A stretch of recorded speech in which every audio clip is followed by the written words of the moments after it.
네, 여러분 안녕하십니까? 제가 잘 아는 지인 중에 최병천 소장이라고 계십니다. 신성장 경제연구소 소장이신데요. 제가 그 TV 방송 시사 프로그램 진행을 할 때 되게 진보 패널 쪽에 앉아서 이제 말씀을 나누곤 했던 분인데, 제가 보기에는 뭐 진보다 보수다 이런 걸 떠나서 어떤 선거 결과를 분석을 할 때 매우 과학적이고 객관적인 그런 접근을 해서 상당히 놀랄 만한 그런 성과를 내고 있는 분이다. 저는 그렇게 봅니다. 이분이 최근에 하나 새로 분석한 결과를 내놨는데 여러분과 공유를 하겠는데요. 여러분 이 결과를 지금부터 제가 말씀드릴 텐데 그걸 놓고 보면은 현재 한국의 정치 지형도가 어떻게 돼 있구나. 이것에 대해서 이재명 정권이 자칫 오해하다가는 큰 코 다칠 수도 있겠구나 하는 생각을 하게 됩니다. 먼저 2022년에 있었던 윤석열 대통령이 당선됐던 그때 대통령 선거와 그리고 3년 뒤인 2025년에 있었던 대통령 선거, 그래서 이재명 대통령이 탄생한 이 선거 두 개를 비교를 해 보겠습니다. 먼저 진보 쪽, 아니 범진보라고 할 수 있는 쪽의 표를 한번 계산을 해 보겠습니다. 2022년 대선 때 그때 이재명과 심상정 두 사람의 표를 합하면 50.20%였습니다. 그런데 그로부터 3년 뒤인 지난 6월 3일 대선 때 이재명과 권영국 두 사람의 표를 합하면 50.40%입니다.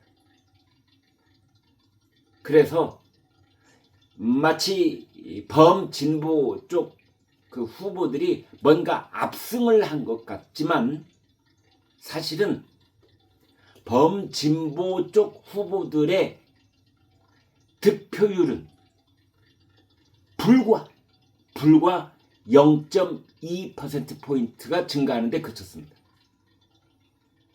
2022년 대통령 선거하고 2025년 대통령 선거를 딱 비교를 했을 때 범진보 쪽 표는, 대선 득표는 0.2%포인트가 증가하는데 그쳤습니다. 자, 그렇다면 이번에는 보수 쪽 표를 한번 보겠습니다. 2022년 대선 때 윤석열 대통령은 48.56%를 득표를 했습니다. 그런데 2025년 대선 때는 김문수 플러스 이준석 두 사람 후보가 49.49%를 득표를 했습니다. 물론 이준석을 뭐 범보수 쪽으로 그렇게 이렇게 합하는데 나는 반대야, 이런 저희 시청자 계시다는 거 제가 잘 알고 있습니다. 그러나 객관적으로 봤을 때 그러면 이준석이 뭐 그 사람이 저 진보 쪽이다 이렇게 말할 수는 없는 거 아니겠습니까? 그리고 국민의힘 출신이잖아요. 그리고 언젠가는 보수 진영을 대변하는 그런 정치인으로 이제 앞으로 살아갈 수밖에 없는 그런 존재이기도 하지 않습니까? 그래서 그런 부분적인 이견이 계시는 분들 제가 잘 알고 있습니다만 그냥 커다랗게 큰 덩어리로 봤을 때 범보수 진영, 보수 진영의 표는, 득표는 2020년 대선과 2025년 그때를 비교를 하면은 무려 0.93%포인트가 증가를 했습니다. 범진보 쪽, 이재명 쪽은 0.2 증가, 범보수 쪽은 0.9 증가, 이렇게 된 겁니다. 자, 그러면은 범보수와 범진보, 범진보와 범보수의 격차는 어떤 변화를 보이고 있을까? 이 점을 말씀드려 보겠습니다. 격차, 범진보 대 범보수의 격차. 2022년 윤석열 대통령이 탄생했을 때의 격차는 1.64%포인트였습니다. 1.64%포인트. 진보가 앞섰습니다. 이재명 더하기 심상정이 앞서 있었습니다. 그래서 이재명 더하기 심상정 단일화했다라면 결과가 달라졌을 수도 있다라는 얘기를 하는 이유가 거기에 있는 것이지요.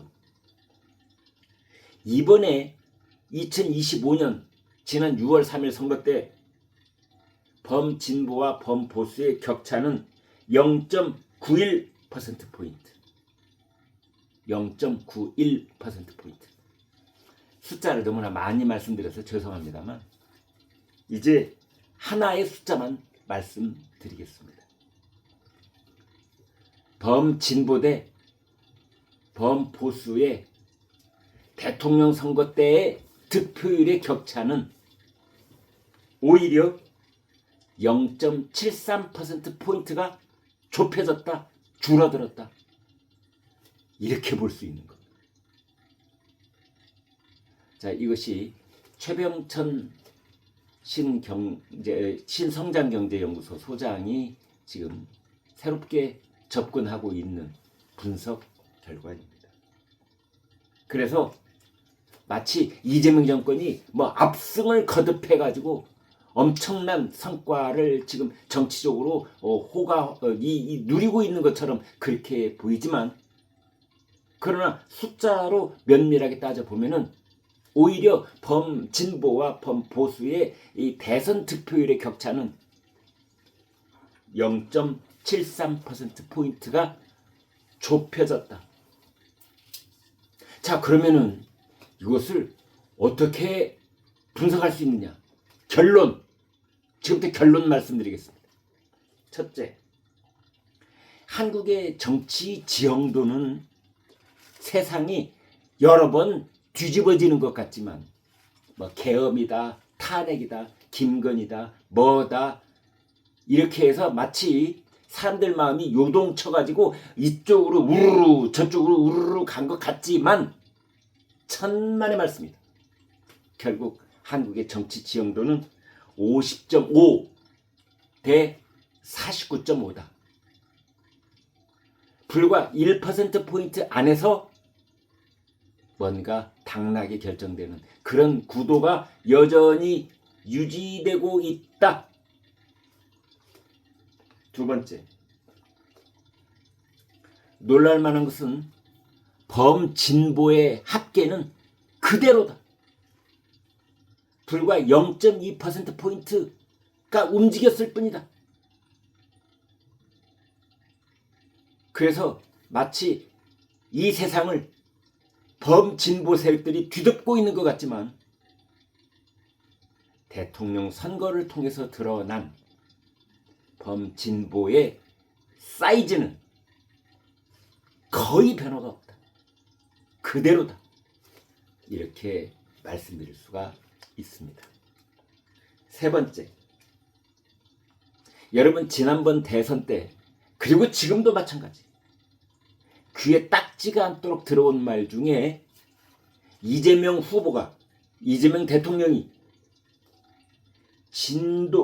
자기는 중도 보수다. 국민의힘은 극우다. 이 이른바 중도 보수론, 중도 확장론, 이 이야기를 입이 닳도록 해왔지만, 그러나 그것은 사실은 알맹이를 놓고 보면 철저한 실패였다.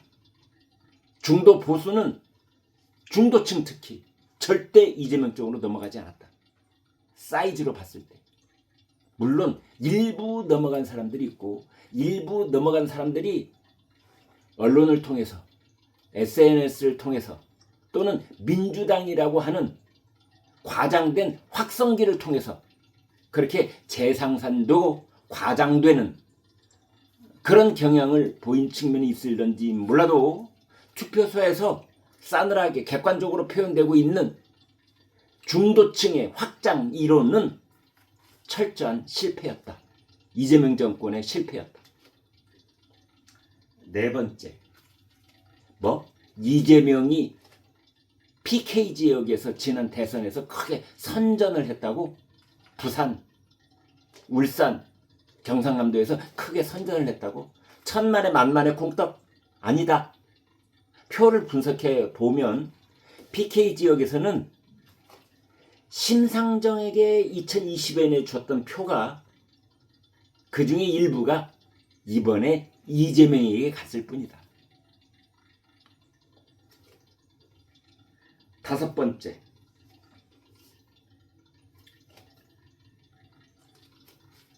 지역을 조금만 더 본다면 이재명을 비롯한 범진보 쪽이 상승을 한 곳은 우리나라에서 딱 두 곳뿐이다. 하나는 충청 지역, 하나는 인천.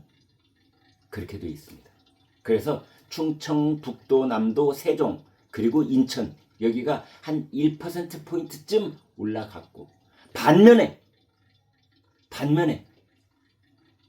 서울, 그리고 수도권, 경기 지역은 오히려 지난 2022년 선거 때보다 2025년 선거 때 범보수의 득표는 줄어들었다. 쪼그라들었다. 그런 결과가 누구의 주장이 아니라 수치상으로 나와 있는 겁니다. 그래서 다시 말씀드리겠습니다. 사실은 2025년 지금부터 불과 한 달여 전에 있었던 지난 6월 3일 6.3 대통령 선거에서 이재명 대통령에 대한 중도 보수 유권자들의 견제 심리는 여전히 강력하게 작동되고 있었다라는 것이고요. 또 하나는 정말 놀랍게도 우리나라 유권자들의 정당 지지 성향, 특히 대통령 선거 때 어떤 정당의 후보, 그가 누가 됐든 얼굴이 이렇게 바뀌든 저렇게 바뀌든 보수와 진보의 그 자기네 진영의 대통령 후보를 지지하는 그 정당 지지 성향은 거의 바뀌지 않는다. 그런데 자, 이제 정말 중요한 저의 마지막 말씀을 드리겠습니다. 그런데 이재명 정권은 왜 모든 것을 다 가진 것처럼 이렇게 거들먹거리고 있을까요? 여러분도 아시고 저도 알다시피 그것은 그렇습니다. 바로 국회에 절대 다수의 의석을 갖고 있기 때문입니다. 그것은 우리나라가 대통령제 국가이긴 하지만 내각제적 요소가 다분히 섞여 있는 정치 시스템을 갖고 있기 때문입니다. 한마디로 대통령의 의회 해산권 같은 것이 없는, 그래서 국회에 이 절대 다수 의석을 한 번만 획득을 하면은 그 다음부터는 사실 대통령 못지 않는 그런 정치 권력을 휘두를 수 있는 그런 시스템을 우리가 갖고 있기 때문입니다. 또 하나는 바로 소선거구제 때문입니다.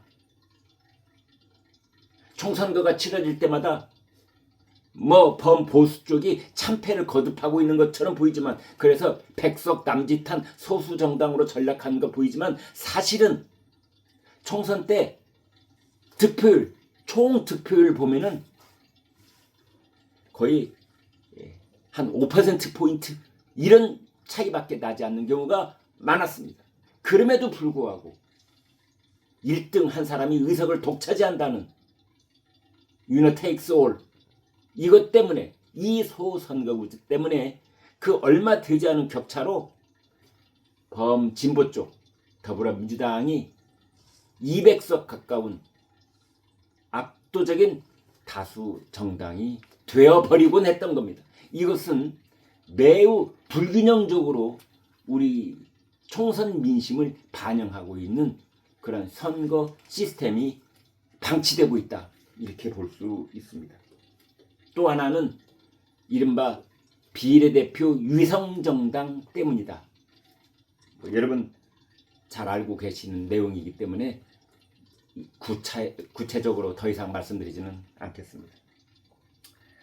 아무튼 가장 중요한 것은 민심이라고 말씀드릴 수가 있습니다. 민심, 때로는 민심처럼 귀가 얄팍한 그런 경향을 보이는 집단도 없습니다. 소비 쿠폰 준다고 그러면 우선 먹기는 꽃감에 달다고